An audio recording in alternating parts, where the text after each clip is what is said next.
Salut, c'est Shep. Salut, c'est Portinou. Bienvenue dans ce nouvel épisode de l'émission Noble Héros pour la SDA JCE TV. Et aujourd'hui, je retrouve Portinou pour l'analyse d'un autre héros. Et que nous as-tu proposé, que nous as-tu préparé, Portinou, pour ce nouvel épisode? Alors, pour le deuxième épisode, j'ai prévu que nous discutions du sprinter le plus célèbre de la Terre du Milieu, c'est-à-dire ce bon vieux Gimli, qui est un personnage qui est très cher dans mon cœur, que j'ai eu beaucoup de mal au début à faire tourner, et je suis sûr que je ne suis pas le seul aficionado de Gimli, donc ce sera l'occasion d'un petit peu discuter de ses forces et de ses faiblesses dans la vidéo d'aujourd'hui. Ah, ça va être intéressant, ce bon vieux Gimli. Corset, hein, on le précise, parce Corset, que nous évidemment. sommes 100% édition révisée dans ce noble héros. Exactement. Il y a effectivement pour les joueurs de l'édition révisée, il y aura une deuxième version de Gimli qui sortira dans le cycle 7, si je ne dis pas de bêtises, Dans le cycle 7, Chep. si ce cycle-là Si ce sort, cycle devait évidemment, évidemment être disponible en édition révisée.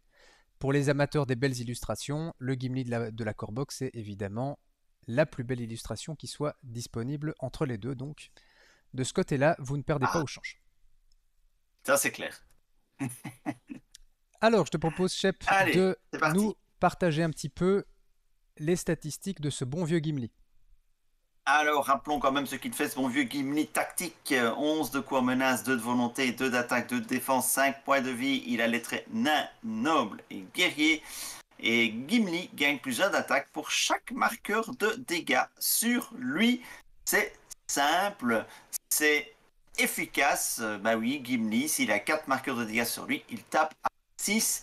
Ça en fait techniquement le héros le plus fort de la boîte de base en termes de force de frappe. euh, Parce que sa capacité lui permet d'être plus fort que les autres. Donc un héros effectivement tout en finesse, hein, ce bon Gimli. On fait dans la dentelle et on va essayer évidemment avec Gimli de taper le plus fort possible. Euh, C'est ça, c'est Quelle est ça. ton expérience, Shep, avec les parties que tu as eu l'occasion de faire avec Gimli? Eh bien, Gimli, évidemment, le challenge, l'idée, c'est de lui mettre un maximum de dégâts. Mais c'est pas toujours simple de lui mettre ce maximum de dégâts. Et combien de fois m'est-il arrivé il dit, l'ennemi gagne plus un d'attaque. Ah, aïe, aïe, aïe. Et Gimli meurt. Et là, on se retrouve un peu con. C'est ça. Donc c'est là qu'est tout le challenge. Pour les amateurs de jeux de rôle, Gimli, c'est typiquement ce qu'on appelle dans les jeux de rôle un berserk, c'est-à-dire des personnages qui vont gagner en puissance au fur et à mesure qu'ils prennent des dégâts. Et si vous avez déjà joué à des jeux de rôle, que ce soit des jeux de rôle... alors moi je connais surtout les jeux de rôle jeux vidéo, je ne sais pas si ça fonctionne comme ça pour les jeux de rôle papier, mais en tout cas dans l'esprit, effectivement, le challenge c'est de gérer les points de vie. Les points de vie sont finalement presque des ressources sur ce genre de personnage et on va essayer évidemment de trouver le bon équilibre entre évidemment la volonté de faire le maximum de dégâts, mais aussi éviter de risquer la santé de ce bon vieux Gimli, puisque perdre un héros, on le rappelle quand même dans le Seigneur des Anneaux, c'est un moment extrêmement critique. Donc perdre évidemment quelqu'un qui est capable de taper extrêmement fort, ça ruine complètement votre partie. Vous pouvez pratiquement dire qu'à ce moment-là, la partie est perdue 9 fois sur 10. Ah oui, on peut peut-être souligner aussi ce qui contribue sans doute à un certain manque de popularité de Gimli, c'est aussi cette statline de 2-2-2 qui amène son coup en menace à 11. Et évidemment, c'est pas négligeable, hein, ça le rend moins facile à insérer dans des decks. Tu lui aurais, je vais faire mon Horakis, mais tu lui aurais retiré ne fût-ce qu'un ou 2 points de volonté, ce qui n'aurait pas été incohérent avec la sphère, évidemment. Et tu aurais abaissé son coup en menace de un ou 2, ça changeait quand même déjà pas mal la donne. Mais ici, tu es obligé de te retrouver avec 11 de menaces pour un héros dont, une fois que tu l'auras boosté, la stat de volonté va pas forcément être très utilisable, ou alors il faut trouver des artifices pour l'utiliser aussi. Euh, Même chose pour la stat de défense, une fois qu'il aura son max de dégâts, on va pas plus trop s'en servir non plus. Donc voilà. Voilà. Vous allez le voir dans les cartes qu'on va présenter, Gimli c'est un personnage qui va avoir besoin qu'on ait beaucoup de ressources tactiques pour pouvoir fonctionner à son plein potentiel, puisqu'évidemment l'idée de cette série c'est de tirer le plein potentiel des héros qu'on vous présente. Ce qui implique la plupart du temps d'avoir un deuxième héros tactique ou avoir des artifices du type intendant du Gondor et ce genre de choses, qui sont des cas un petit peu particuliers. Les héros tactiques en règle générale, hein, Éowyn version 2, version tactique n'est pas encore sorti au moment où on parle, la plupart du temps ont un coût en menace qui est déjà très élevé. Donc vous vous retrouvez avec un héros qui est à 11 de menace, vous allez probablement avoir un deuxième héros qui est à 9, 10, 11 de menace aussi. Avec le troisième héros, vous allez facilement dépasser la barre des 30. Ce qui veut dire que la menace va devenir un challenge très important, qui devient d'autant plus important que si vous partez avec 2 héros tactiques, vous avez remarqué que les héros tactiques ce ne sont pas les meilleurs quêteurs du jeu, et que ce n'est pas la meilleure sphère si vous voulez quêter. Donc vous allez avoir avec Gimli un premier challenge qui est la gestion de ses points de vie, mais aussi un deuxième challenge qui est la gestion de la menace et de la quête, qui vont un petit peu de pair dans ce cas-ci, puisqu'on va vraiment devoir trouver des solutions pour compenser ce genre de faiblesse. Donc effectivement, comme tu le dis, Shep, les stats équilibrées ici sont clairement un point qui va être un des avantages de départ. On va essayer d'en tirer parti au maximum. Comment est-ce qu'on va essayer d'en tirer parti? Gimli a 2 points de volonté. Et a priori, avec la sphère tactique, on n'est pas très fort en volonté au départ. Quelque chose qu'on doit essayer d'exploiter au maximum au départ, c'est de faire monter les dégâts sur Gimli. Ce qui veut dire qu'il va arriver très souvent, en tout cas dans beaucoup de scénarios, je vois des joueurs utiliser la défense de Gimli au départ sur des petits ennemis qui vont taper à 3, parfois à 4. De mon point de vue, c'est une erreur de le jouer comme ça. Pourquoi? Parce que quand vous défendez sur une attaque à 3 pour démarrer, si l'ennemi n'a pas d'effet d'ombre, vous allez prendre un dégât, ce qui veut dire que maintenant vous avez un héros qui est à 2-3-2. C'est pas encore extrêmement intéressant. Vous avez par exemple un Aragorn qui est capable de faire ça d'entrée de jeu. Donc le but avec Gimli, ça va être de lui faire prendre une grosse mandale d'entrée. Et comment est-ce que vous lui faites prendre une grosse mandale d'entrée? Vous évitez de défendre, tout simplement. Et donc vous allez pouvoir utiliser ces 2 points de quête. Très clairement, on va les utiliser en début de partie plus qu'autre chose. Si on a un problème de quête pour démarrer, on peut se servir de ces 2 points-là. Ça va permettre de stabiliser la quête avant qu'on ait des alliés ou d'autres artifices qui nous permettent de booster notre quête, le temps que Gimli commence à faire monter la rage et soit capable de mettre des grosses baffes dans la figure des ennemis. Donc vraiment, la défense de Gimli, c'est presque sa stat la moins intéressante, je dirais. C'est la stat qui va servir à défendre une très grosse attaque, une attaque à 5, voire une attaque à 6, quand vous voulez vraiment le booster. Quelque chose que vous pouvez faire aussi avec Gimli en début de partie, c'est typiquement quand vous savez que vous allez avoir un ennemi engagé avec vous. C'est quelque chose que je fais pour les scénarios où vous démarrez directement avec un ennemi engagé. On pense par exemple à la chaussée des morts.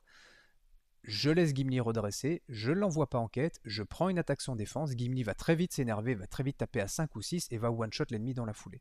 Donc il ne faut pas hésiter avec Gimli à prendre une première attaque sans défense, sachant que, comme l'a dit Shep, les effets d'ombre peuvent vous faire des mauvaises surprises, donc il va falloir aussi trouver des moyens de gérer le risque d'avoir le petit effet d'ombre qui fait le dégât de trop et qui tue malheureusement notre arme d'attaque principale. Voilà, et je rebondis juste un petit instant sur ce que tu viens de dire. Donc, je suis absolument d'accord avec ce que tu as dit. Défendre au premier tour avec Gimli n'est pas une bonne idée. Et parfois même, j'ai même envie de pousser plus loin, vouloir utiliser ces 2 de volonté au tour 1 n'est pas forcément la meilleure idée non plus, car comme tu l'as dit, certes, tu vas pouvoir prendre une attaque sans défense pour booster son attaque, mais à moins que tu n'aies une solution de détape directement, l'ennemi restera engagé avec toi, Exactement. ce qui est un problème car il réattaquera une deuxième fois. Et souvenez-vous, il y a un adage qui dit « un bon ennemi est un ennemi mort ». Donc, on ne laisse pas survivre les ennemis, même tour 1, à moins que vous ayez évidemment des solutions. Mais en l'absence de solution, il vaut mieux prendre un échec de quête de 2 que de vouloir absolument ne pas avoir l'échec de quête et de se ramasser un ennemi qui va rester 2 tours et de se manger 2 attaques. C'est problématique. Alors, Chef, je te propose de commencer à discuter des cartes que nous avons sélectionnées pour aller avec ce bon vieux Gimli. Et la première carte que nous avons choisie, c'est l'armure de la citadelle. Alors, l'armure de la citadelle, c'est un attachement qui coûte 4 ressources. Il ne me semble pas qu'on trouve d'attachement plus cher dans le jeu, même en édition complète, donc ça fait partie des attachements les plus coûteux.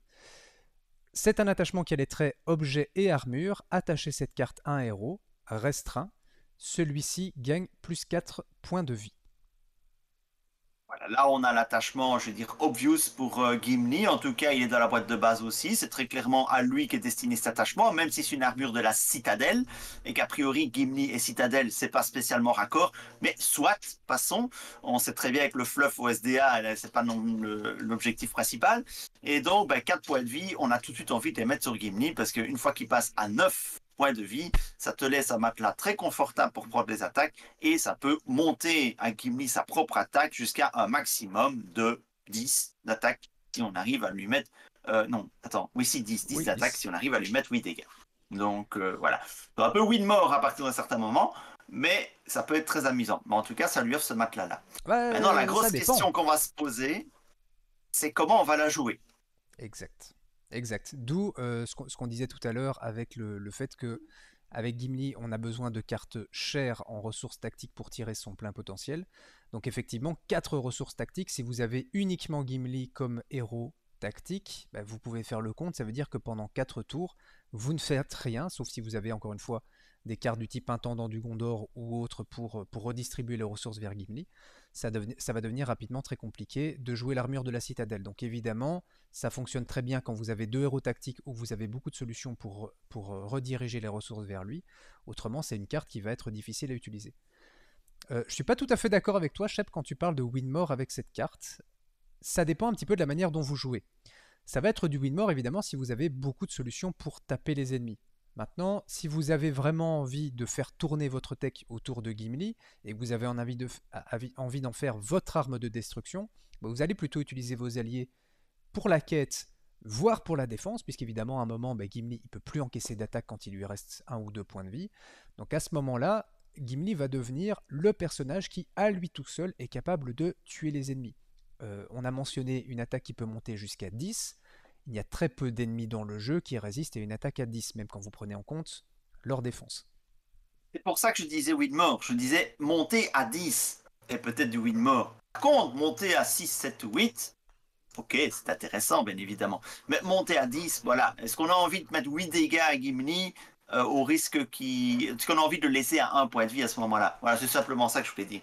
Mais évidemment, un Gimli qui tape à 7 ou 8, c'est très utile parce que les ennemis pour lesquels il faut 7 ou 8, il y en a quand même pas mal. Donc faites évidemment attention. Alors je vous renvoie vers une excellente série de vidéos qui s'appelle Aide opportune et qui vous permet un petit peu de voir en avance toutes les gentillesses que les scénarios ont prévues pour vous. Il y a des scénarios qui prévoient de mettre régulièrement un dégât à chacun de vos personnages. Alors évidemment, le SDA étant un jeu très sympathique, selon les cas, c'est soit ils vont en quête, soit ils n'y vont pas. Évidemment, sinon ce serait trop facile. Donc il se peut tout à fait que votre Gimli à un point de vie se retrouve, même si vous avez prévu de ne plus le faire défendre, à prendre un malheureux dégât et à mourir de manière un petit peu stupide. Donc on va avoir tendance à maintenir Gimli avec 2 voire 3 points de vie restants. S'il a une armure de la citadelle, évidemment, on va pouvoir se retrouver très facilement avec une attaque à 7 ou 8. La plupart du temps, on n'a pas besoin de beaucoup plus. Donc, évitez de faire du win-more et d'être trop cupide dans la montée des points de dégâts de Gimli au-delà de ce qui peut être nécessaire.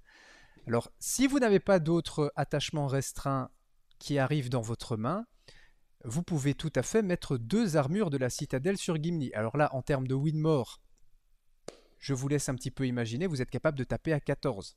C'est-à-dire que même le troll des collines se fait overkill par Gimli si vous faites ça. Donc mettre 2 armures de la citadelle sur Gimli, ça coûte 8. Ça lui permet de taper extrêmement fort, on est d'accord, mais c'est rarement la meilleure solution. C'est vraiment une solution de dernier recours. Quand les cartes n'arrivent pas dans votre main et que cette armure traîne, ce sera plus utilisé comme matelas de sécurité pour vous assurer que Gimli survit qu'autre chose.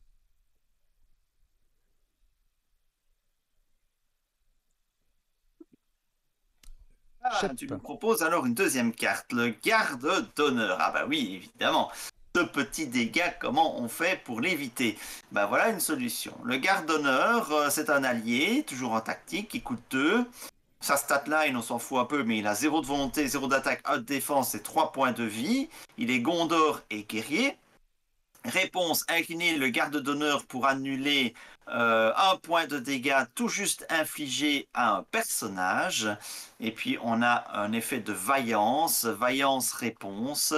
Incliner et défausser le garde d'honneur pour annuler jusqu'à 5 points de dégâts tout juste infligés à un personnage. Alors effectivement, comme l'a mentionné Shep, l'avantage du garde d'honneur est assez évident avec Gimli. Alors le garde d'honneur de manière générale c'est une excellente carte, c'est une carte qu'on va très souvent inclure dans des decks tactiques parce qu'évidemment ça vous permet, c'est presque un soin auto-include, c'est un soin préventif si vous voulez. Maintenant avec Gimli ça a l'avantage supplémentaire de préserver Gimli au-delà du dégât de trop qui viendrait à le tuer. Il y a deux possibilités. On a mentionné les traîtrises qui peuvent mettre un dégât à tous vos personnages. Bah, typiquement, le garde d'honneur va permettre d'annuler le dégât qui devrait arriver sur Gimli et donc de le préserver. L'avantage du garde d'honneur, c'est que c'est un allié, ce qui veut dire que vous allez le redresser à tous les tours et vous allez pouvoir réutiliser la mécanique à chaque fois que ce genre de traîtrise viendrait à sortir du deck de rencontre. Maintenant, le garde d'honneur, il peut même être utilisé plus tôt dans la partie. On a dit que l'objectif avec Gimli, ça allait être de prendre un maximum de dégâts sur lui, et généralement, vous allez essayer de faire votre compte pour que Gimli se retrouve très proche de 1 point de vie. Il y a beaucoup d'effets d'ombre qui vont rajouter des points de dégâts à vos ennemis, donc typiquement, c'est dans ce genre de scénario que le plus souvent, vous allez vous retrouver avec un dégât de trop. Le garde d'honneur va permettre pratiquement d'annuler les effets néfastes d'un effet d'ombre. Il y a des effets d'ombre qui peuvent être très méchants, mais ici, si vous avez vraiment un dégât en trop, le garde d'honneur va permettre de l'éviter. Puis le garde d'honneur, les gardes d'honneur sont cumulatifs. Si vous en avez 3 à table, vous pouvez annuler jusqu'à 3 points de dégâts, et dans ce cas-là, généralement, vous êtes très confortable avec Gimli. Ça devient très compliqué de le perdre si vous avez 3 gardes d'honneur à table. Voilà, tu as tout dit. Notons aussi que le garde d'honneur lui-même a 3 points de vie, ce qui en fait un allié qui est très survivable. Hein, donc vous pouvez lui coller de l'archerie, il peut encaisser ce genre de dégâts directs, donc voilà, c'est aussi très intéressant, c'est pas un allié fragile.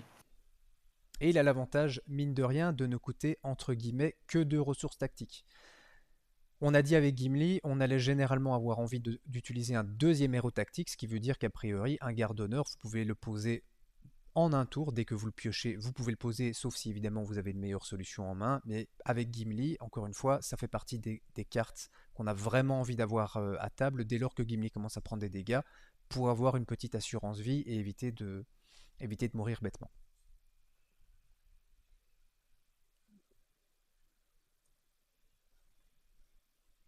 Ah, nous changeons de sphère maintenant.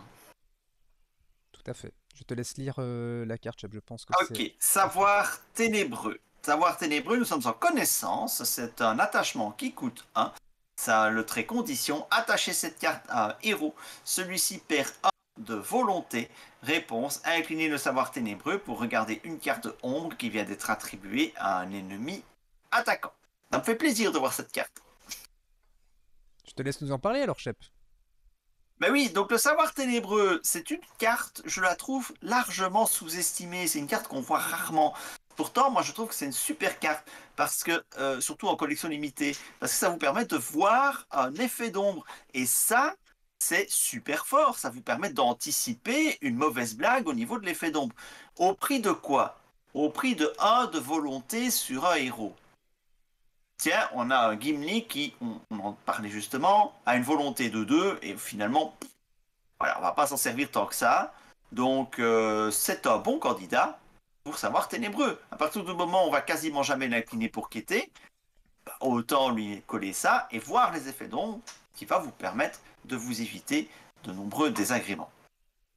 Tout à fait. Alors, Shep, tu l'as mentionné, on change ici de sphère. Donc évidemment, c'est une carte qui implique que vous ayez un héros connaissance à disposition. Maintenant, vous remarquez aussi que c'est une carte qui ne demande pas que le héros auquel on attache la carte soit un héros que vous contrôlez. Ce qui veut dire qu'en multijoueur, vous pouvez tout à fait demander à un autre joueur qui aurait un héros connaissance d'inclure cette carte dans son deck et de la mettre sur Gimli. Hein.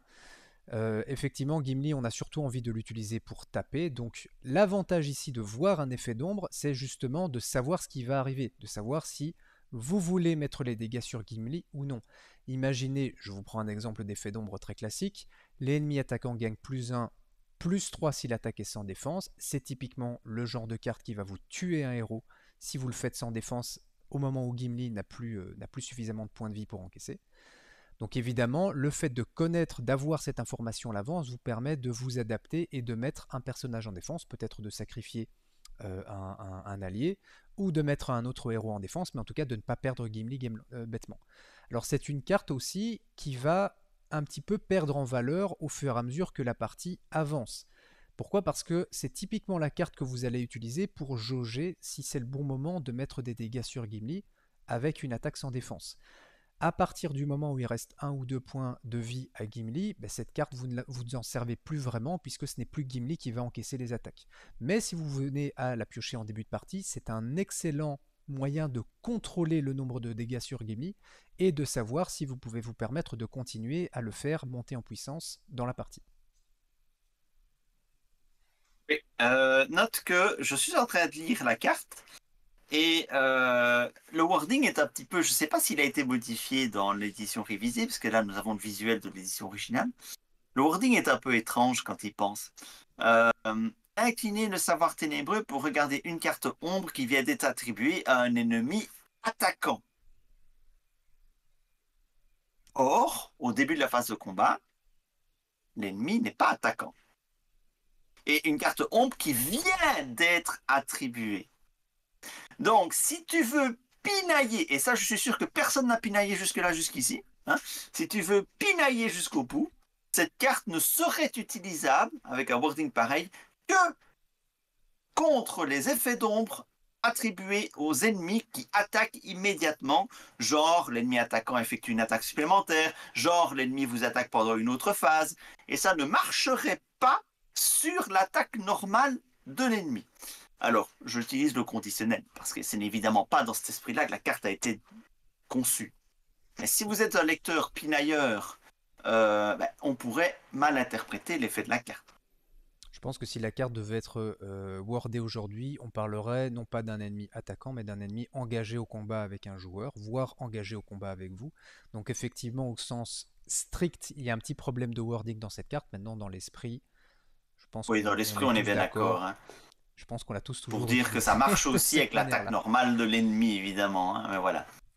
Autrement, si Caleb venait à nous pondre que finalement l'interprétation est bien celle de Shep, vous oubliez complètement la carte qu'on vient de mentionner et ça devient incaltable en puissance dans absolument tous les decks possibles.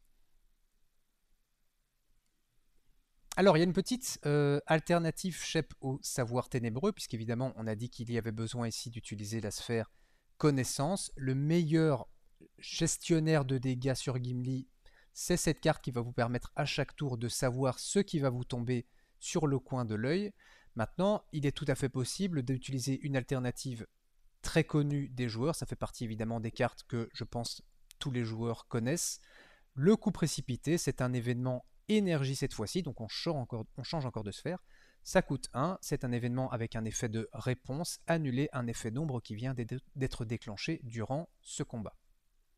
Alors, c'est intéressant que tu fasses un parallèle entre coup précipité et savoir ténébreux. Parce que dans le cas de l'usage de Gimli, c'est pas si évident de savoir laquelle est la meilleure. Bien évidemment que dans l'absolu, coup précipité est plus fort que savoir ténébreux. Parce que coup précipité va annuler l'effet d'ombre que savoir ténébreux ne l'annule pas. Vous pouvez juste regarder. Néanmoins, dans le cas de Gimli, savoir ténébreux vous permet de savoir exactement ce que vous allez subir.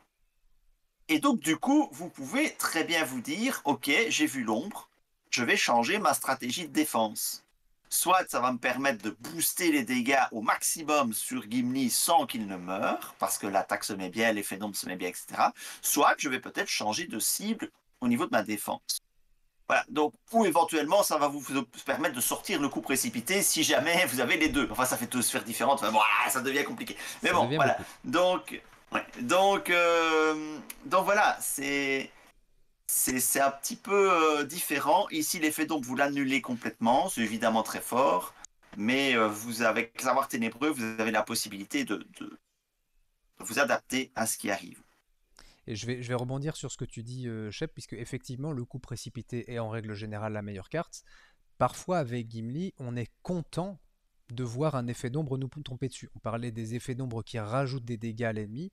Si c'est la première attaque que vous subissez sur la partie et que vous voyez un ennemi qui tape au hasard à 2 et qui a un effet d'ombre qui va lui donner +1, avec Gimli, vous êtes au final très content.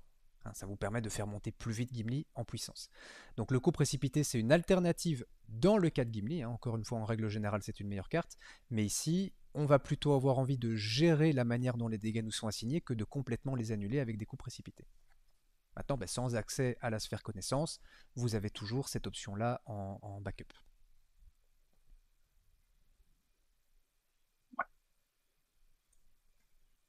Alors, la quatrième carte que nous avons sélectionnée, encore une fois en termes de fluff, on repassera.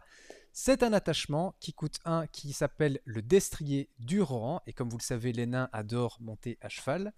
C'est un attachement qui a le trait monture. Attachez cette carte à un héros tactique ou Rohan. Ici, évidemment, ce sera le héros tactique. C'est un attachement restreint.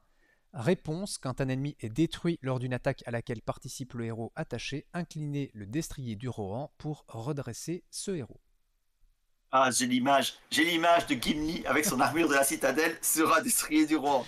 C'est ça. Ça, non mais ça c'est de la multiculturalité Terre du Exact. Milieu, hein. C'est un bel exemple. Bon, allez, sur ce, destrier du roi, ben c'est un incontournable attachement pour lorsque vous avez un héros qui fait le café en combat. Donc le héros Moulinex, il existe grâce au destrier du Rohan. Donc en gros, un Gimli qui tape à 10, il détruit un ennemi, poum, il peut retaper encore à 10 derrière. C'est juste hyper efficace. Destrier du Rohan, on le connaît évidemment sur Ragan tactique, mais sur Gimli, ça peut être extrêmement efficace également. Voilà. Je dirais même que s'il y a un héros avec qui le destrier du Rohan devient incroyablement puissant, c'est avec Gimli, parce que vous pouvez très facilement prendre 2 ennemis extrêmement forts sur vous et les one-shot tous les 2. Il y a peu de héros qui sont capables de faire ça tout seul, parce que Gimli est capable de faire ça tout seul. Vous n'avez aucun héros qui est capable à lui seul de mettre 10 dégâts à un ennemi sans avoir d'autres effets supplémentaires qui vont venir booster son attaque, puisqu'évidemment ces effets-là, vous pouvez aussi les mettre sur Gimli. Donc taper 2 ennemis à 10 d'affilée, ça va être extrêmement puissant. Je fais le parallèle entre cette monture-là et Pied Ardent. Pied Ardent qui est une autre monture qui est disponible, qui est un attachement qu'on va plutôt utiliser, donc on en reparlera notamment avec ce bon vieux Éomer, qui est une monture qui vous permet d'assigner les dégâts en trop de votre attaque à un deuxième ennemi.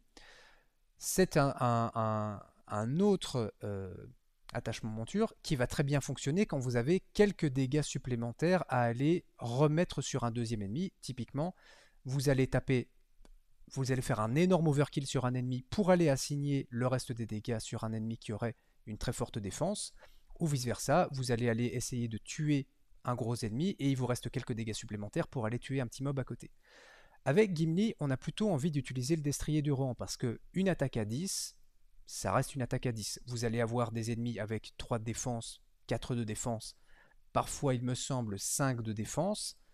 Malgré tout, vous êtes encore capable d'aller mettre 5, 6, 7 dégâts au-delà de leur défense. Donc le fait de pouvoir faire ça 2 fois d'affilée, avec un héros qui tape aussi fort, c'est évidemment la meilleure manière de tuer 2 ennemis à l'affilée. Et Oui, ça vous donc c'est permet plus efficace. effectivement de projeter un nain sur un cheval avec une armure de la citadelle. Et ça, à part dans le jeu de cartes du Seigneur des Anneaux, vous ne le verrez nulle part. Oui, et donc Destrier du Rohan est dans ce cas-ci nettement plus fort que Pied Ardent, d'autant que Pied Ardent coûte 2 hein, en plus. Tout à fait. Donc voilà. Euh, ouais.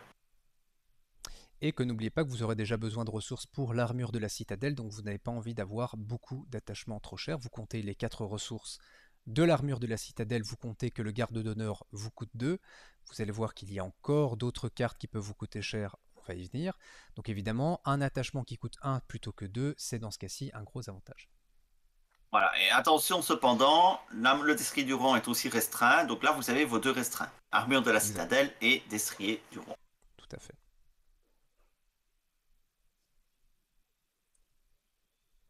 Alors, Shep, je te laisse nous présenter la 5e carte que nous avons sélectionnée pour Gimli. Alors, chasseur infatigable, nous sommes dans un événement tactique qui coûte 1 à jouer avant l'étape de résolution des attaques ennemies. Donc, avant l'étape de résolution des attaques ennemies. Donc, avant que les ennemis ne vous attaquent. Hein. Donc, combat action. Choisissez un ennemi qui n'est pas engagé au combat avec vous. Engagez cet ennemi. Engagez au combat cet ennemi, pardon. Ensuite, défaussez une carte ombre de cet ennemi, si possible. Je te sens un petit peu interrogatif, Shep. Non, je vois bien, mais c'est pour du multijoueur, ou éventuellement en solo s'il y a un ennemi dans la zone de cheminement, ça marche aussi. Hein. Et donc, ça vous permet d'engager un ennemi, de lui défausser son ombre, et avec tout ça, on peut choisir.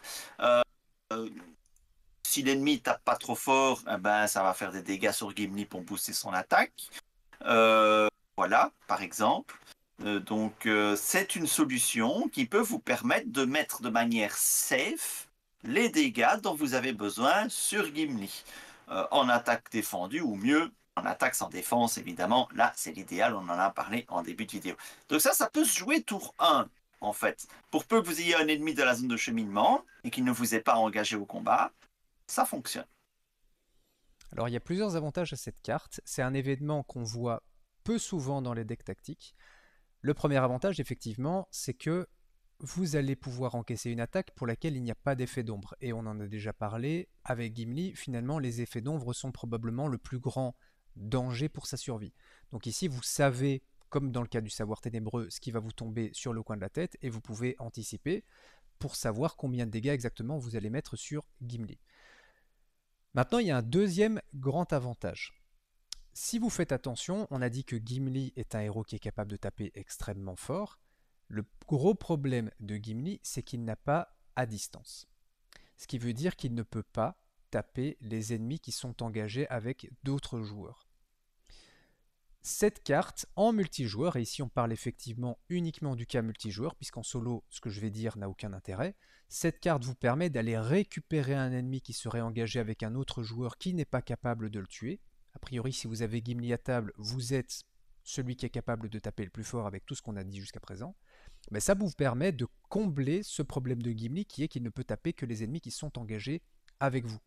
Donc c'est une manière de rameuter les ennemis, de les ramener à vous et d'être capable de faire le sale boulot à la place des petits copains.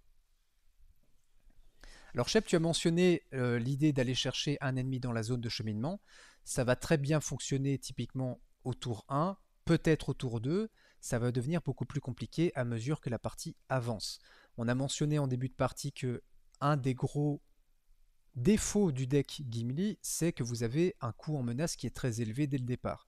Ce qui veut dire que vous allez rarement vous retrouver dans le cas de figure où les ennemis ne vous engagent pas d'office. Donc ça va beaucoup mieux fonctionner en multijoueur. En solo, vous aurez rarement le cas où l'ennemi ne vous a pas engagé d'entrée. Très pratique pour pallier ce genre de problème. Il faut évidemment, si vous prenez l'ennemi au moment où Gimli a déjà pris un certain nombre de dégâts, que vous ayez des solutions de défense. Donc on l'a mentionné, Gimli va avoir envie de prendre des dégâts pour booster son attaque, mais au bout d'un moment, vous ne voulez plus l'utiliser comme défenseur. Donc vous aurez besoin d'avoir des défenseurs du ramasse, des guerriers de 2 runants, d'autres solutions qui vont vous permettre d'encaisser les attaques pour que Gimli puisse se concentrer vraiment sur la castagne. Alors, ça nous permet, Shep, de mentionner une petite alternative à Chasseur Infatigable. On va parler le tirailleur de l'Westfold. Vas-y, c'est à ton tour. Alors, le tirailleur de l'Westfold, c'est un allié qui coûte 2, qui a 0 de volonté, donc c'est pas lui qui va résoudre vos problèmes de quête, qui a 2 d'attaque, qui a 1 de défense et qui a 2 points de vie, les traits Rohan et Éclaireur. Action, défausser le tirailleur de l'Westfold pour choisir un ennemi qui n'est pas engagé au combat avec vous, engagé au combat l'ennemi choisi. C'est vrai que c'est un effet qui ressemble pas mal à Chasseur Infatigable, parce que ça va permettre d'aller engager un ennemi qui n'est pas engagé avec soi et que ça inclut la zone de cheminement aussi. Le coût, c'est de défausser l'allié. L'allié est plus cher, donc c'est un coût plus important. Il n'y a pas de défausse d'une carte ombre. Donc intrinsèquement, l'effet est moins puissant que chasseur infatigable. Mais n'oubliez pas que c'est un allié. Un allié qui tape à 2 de surcroît. Donc, ça reste à table, l'allié. Alors, on pourrait se poser la question, oui, mais il y a Gimli qui va taper à 8-9. Est-ce que j'ai besoin d'un allié qui tape à 2 à table? Voilà, ça peut servir de défense, de trash aussi. Vous savez que moi, dans mon style de jeu, j'adore les alliés. Je joue énormément avec les alliés. Et donc, moi, ça ne me dérange pas. Ça peut être effectivement une alternative à chasseur infatigable de jouer le tirailleur de Westfold. On mentionnera jamais assez la versatilité des alliés, puisque effectivement, on a dit qu'avec Gimli, au bout d'un moment, on ne voulait surtout plus prendre d'attaque. Donc le fait d'avoir un allié, ça vous donne une possibilité d'encaisser une attaque si vous n'avez pas d'autre solution. Le tirailleur de Westfold peut être sacrifié très facilement pour prendre cette attaque et permettre à Gimli de tuer l'ennemi dans la foulée. Son action de défausse est très intéressante aussi. Alors, je vais mentionner une petite chose, c'est qu'il y a deux petites nuances par rapport à la carte précédente, par rapport à Chasseur Infatigable. Je vais remontrer la carte Chasseur Infatigable. Si vous regardez le début du texte, il est noté que cette carte doit être jouée avant l'étape de résolution des attaques ennemies. Ce qui veut dire qu'avec Chasseur Infatigable, vous êtes obligé d'encaisser l'attaque qui va vous tomber dessus. Avec le tirailleur de Westfold, vous pouvez tout à fait déclencher son action après que les ennemis aient attaqué. La petite nuance, c'est que si vous n'avez pas de solution de défense dans votre deck ou que vous n'avez pas de solution de défense à table pour prendre typiquement 2 attaques ennemies, vous allez défausser le tirailleur de Westfold après que votre partenaire ait encaissé l'attaque et c'est Gimli qui va être capable de tuer les 2 ennemis si vous avez par exemple le destrier du Rohan qui est déjà attaché. Deuxième petite nuance avec le tirailleur de Westfold et autres grosses valeurs ajoutées, c'est que si vous regardez, son action n'implique pas de l'incliner.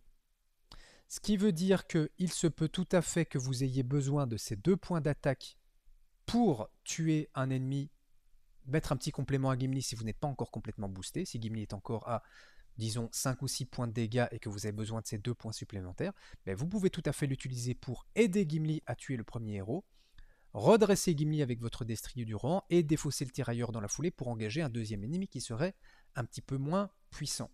Donc l'avantage du tirailleur, c'est que vous avez beaucoup plus de fenêtres d'utilisation qu'avec la carte précédente. Le désavantage, c'est que cette carte coûte 2, là où la première coûte 1.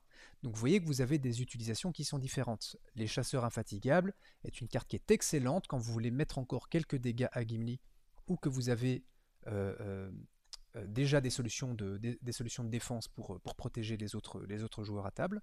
Le tirailleur de Westfold va être utile si vous n'êtes pas capable d'encaisser ou que vous avez encore besoin de quelques points d'attaque pour éliminer un premier ennemi.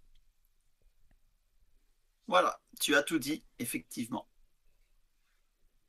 Alors Shep, puisque on ne s'arrête pas en chemin avec 2 solutions, il y a une troisième alternative pour régler cette problématique de Gimli n'a pas le trait à distance. Et c'est une solution, à mon avis, qui va en surprendre plus d'un, puisque la troisième alternative, c'est d'utiliser un deuxième héros à côté de Gimli.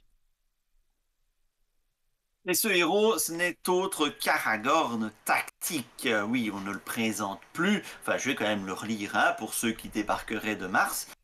Donc, Aragorn tactique, 12 de menace, 2 de volonté, 3 d'attaque, 2 de défense, 5 points de vie, d'une d'un rôdeur guerrier. Chaque ennemi engagé au combat avec vous perd 1 de défense. Et une réponse, quand un ennemi est détruit lors d'une attaque à laquelle participe Aragorn, choisissez un ennemi qui n'est pas engagé au combat avec vous et engagez-le au combat. Donc vous pouvez aller chercher les ennemis qui sont chez les copains. Et ça peut avoir plein d'avantages parce qu'en multijoueur, si vous êtes le premier joueur, vous pouvez aller chercher les ennemis. Non, pardon, je m'égare. Pardon, vas-y, je te laisse continuer. Je m'égare un peu. Alors, Aragorn Tactique est un héros qui est extrêmement connu pour être capable de mouliner les ennemis tout seul. Je pense qu'il y a beaucoup de joueurs, même de joueurs débutants, qui ont déjà entendu parler du duo Aragorn Tactique Merry. Généralement, c'est Aragorn la star dans ce genre de deck. Ici, on pourrait tout à fait penser à une approche un petit peu alternative, un petit peu non conventionnelle, dans laquelle Aragorn est le soutien de Gimli. Alors l'avantage ici, c'est que vous tapez avec Gimli et Aragorn. Avec l'effet d'Aragorn, vous allez pouvoir aller chercher un deuxième ennemi. Gimli va pouvoir se redresser avec son destrier du Rohan et tuer le deuxième ennemi. Donc c'est une autre manière d'utiliser Aragorn tactique. C'est pas forcément celle qui est la plus souvent utilisée, mais c'est encore une autre alternative si vous ne voulez pas utiliser les solutions précédentes. L'avantage d'Aragorn, c'est que au-delà de ce qu'on a mentionné, c'est aussi un héros tactique qui quête à deux. Mine de rien, ce n'est pas négligeable si vous avez des problèmes de quête. C'est aussi un héros qui a 2 de défense et qui a 5 points de vie. Ce qui veut dire que dans les cas où vous n'avez pas besoin d'aller chercher un deuxième ennemi, mais Aragorn est une excellente solution pour renforcer votre quête ou renforcer votre défense. Je vous rappelle que l'idée avec Gimli, c'est d'avoir le moins de points de vie possible, donc avoir un deuxième héros qui est capable d'encaisser les effets d'archerie, d'encaisser une attaque qui viendrait au moment où vous n'avez plus de défenseur à table, c'est aussi très confortable. Voilà. Je rappelle que la raison pour laquelle on parle d'Aragorn, c'est pour gérer les ennemis qui sont engagés chez les copains, donc pallier, comme tu l'as dit, le manque du mot-clé à distance, parce que c'est dommage quand on a un gros bourrin qui ne puisse taper que les ennemis qui sont chez soi. Autant l'utiliser pour tout le monde, le gros bourrin. Exactement. Donc vous voyez que mine de rien, Gimli n'a pas la possibilité, avec le trait à distance, d'aller taper chez les autres, mais vous avez plusieurs alternatives pour essayer de pallier à ce problème. Ça demande un petit peu plus de travail que s'il avait la capacité innée avec ce mot-clé-là, mais on peut tout à fait essayer de trouver des moyens de contourner le problème. Alors, vous le savez peut-être déjà, on en avait déjà parlé avec Béravor, au-delà des 5 cartes que nous proposons pour associer typiquement avec le héros, on essaye d'aller systématiquement chercher une carte caltable, une carte qui sort peu souvent des classeurs et qui peut fonctionner avec notre héros. Ici, la carte que nous avons choisi d'utiliser pour Gimli et sortir de nos classeurs, c'est la carte Garde Vigilant. Garde Vigilant, c'est un attachement qui coûte 3, qui a le trait Compétence. Attacher cette carte à un personnage guerrier, Gimli est guerrier, limite de 1 par personnage, celui-ci gagne plus de points de vie. Réponse, quand un autre personnage devrait se voir assigner n'importe quel nombre de dégâts, placer un de ces dégâts sur le personnage attaché à la place. Oui, ben, garde de vigilance, c'est une carte classeur à cause de son coût, hein, principalement, qui est vraiment très cher. Parce que l'effet en lui-même, voilà, il est intéressant et sur Gimli, il est d'autant plus intéressant. 2 points de vie supplémentaires, hein, donc potentiellement 2 points d'attaque supplémentaires, euh, et la possibilité d'affiner ces petits dégâts qui manquent sur Gimli pour tirer sa pleine puissance en fonction de son nombre de points de vie. Donc c'est un candidat intéressant sur Gimli pour peu que vous puissiez vous la payer.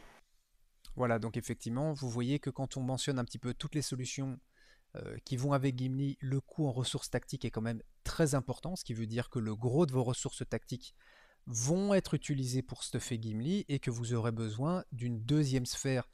On conseille généralement la sphère énergie pour résoudre les problèmes de quête si vous devez contribuer à la quête. Si vous êtes en solo, je dirais que c'est quasiment indispensable. J'ai essayé avec un bisphère commandement, je me suis cassé les dents. J'ai essayé avec un bisphère connaissance, je me suis cassé les dents. Avec un bisphère énergie, ça fonctionne très bien. Il faut simplement que vous conceviez que les ressources tactiques vont surtout être utilisées pour améliorer Gimli. C'est une carte qu'on ne va pas sortir la plupart du temps. Alors a priori, il me semble que ça ressemble à Gimli sur l'illustration. Ça me semble pas complètement anodin. La réponse, la plupart du temps, elle n'est pas très intéressante. Puisque si vous avez un héros qui est capable d'encaisser, généralement, vous avez envie de le faire encaisser les dégâts directement. Maintenant, avec Gimli, on a mentionné le risque d'avoir le dégât de trop.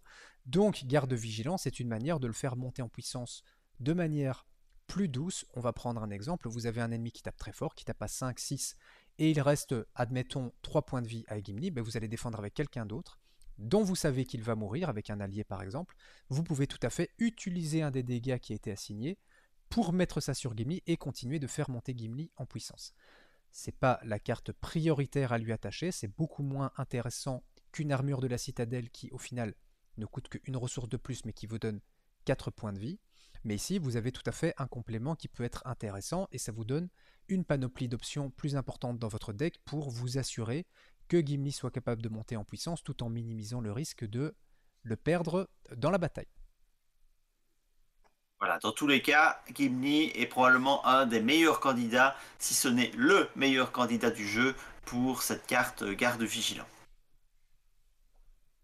Alors Shep, que penses-tu de cette petite présentation de notre nain préféré? Eh bien, c'est pas mon nain préféré, hein, mais bon, il est sympathique quand même. C'est un bon sprinter. C'est un bon, ah oui, ça, C'est un excellent incontestablement. sprinter. Alors, ce que j'en pense, c'est peut-être déjà d'anticiper certaines réactions de nos viewers. Oh ouais, ben, c'est pas très thématique tout ça. Oui, mais regardez un petit peu la capa de Gimli. Elle n'est absolument pas compatible avec celle des autres nains. Jouer Gimli dans un deck nain, alors si c'est jouable bien évidemment parce que la synergie nain repose autour de nain et puis c'est tout. Mais c'est pas le genre d'effet qu'on retrouve, je vais dire de manière flagrante. Oui, il y a Gloin aussi qui aime bien prendre des dégâts. Donc Gimli est plus un héros qu'on va avoir envie de construire autour, parce que c'est une capa qu'on a envie de construire autour, et c'est à ça que nous essayons de vous amener, hein, vous faire prendre conscience que voilà, il y a moyen de construire autour de Gimli et d'en faire une véritable machine qui va éliminer tous les ennemis. C'est pas facile à jouer en solo, hein, il faut bien le reconnaître, parce que les problèmes de quête vont devoir être résolus et ça ne va pas être simple. Par contre, en multijoueur, ça peut être un véritable plaisir d'avoir un Gimli à table qui va te machiner 2, 3 ennemis par tour, enfin surtout 2 avec son destrier du roi, plus si vous avez d'autres solutions d'étape. Hein, et donc, c'est toujours extrêmement confortable. À 2 joueurs, 2 ennemis par tour, c'est souvent extrêmement confortable. Donc voilà un petit peu l'idée, et c'est très intéressant de pousser cette capacité de Ghibli qui n'est pas limitée, hein, elle n'est pas limitée, elle n'est limitée que par son nombre de points de vie, de la pousser au maximum, ça peut être très satisfaisant. Et je vous avoue que quand vous avez une armure de la citadelle et un garde vigilant attaché sur Gimli et que vous êtes capable de one-shot un troll des collines, c'est un plaisir non négligeable. Le one-shot avec un personnage. Hein.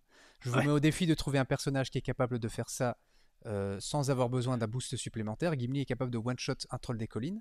Si vous avez un destrier du Rohan, Gimli est capable de one-shot 2 trolls des collines, tout seul.